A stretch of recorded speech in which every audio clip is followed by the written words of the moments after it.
Comment from user, nothing says success like bragging about receiving handouts from North Korea.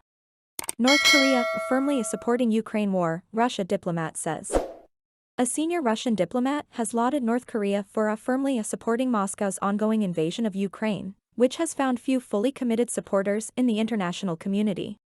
Russian Deputy Foreign Minister Andrey Rudenko told the state-run Tass news agency that Pyongyang's support for Kremlin's attack on its neighbor will help further cooperation between the two nations.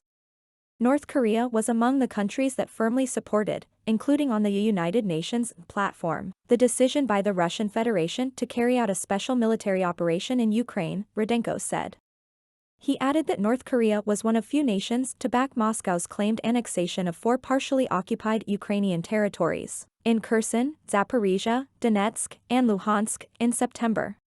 We appreciate this support and, undoubtedly, take it into account in promoting the course towards comprehensively developing traditional relations of friendship and cooperation that was laid down at a meeting of the Russian and North Korean leaders in Vladivostok in April 2019, Rudenko said, referring to the first face-to-face meeting between Russian President Vladimir Putin and North Korean leader Kim Jong-un in the Pacific port city.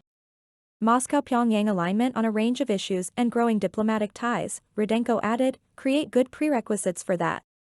North Korea is offering diplomatic, and reportedly military, support for Russia's invasion, while nations including China and India have tried to straddle the growing divide between Moscow and its Western rivals. The invasion is now in its 11th month, with no sign that Russia plans to backtrack despite successive battlefield defeats and increasingly grim economic conditions.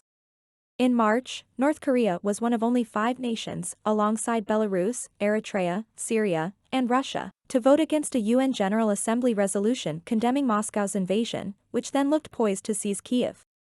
In April, North Korea was one of 24 nations voting against a proposal for Russia to be suspended from the UN Human Rights Council.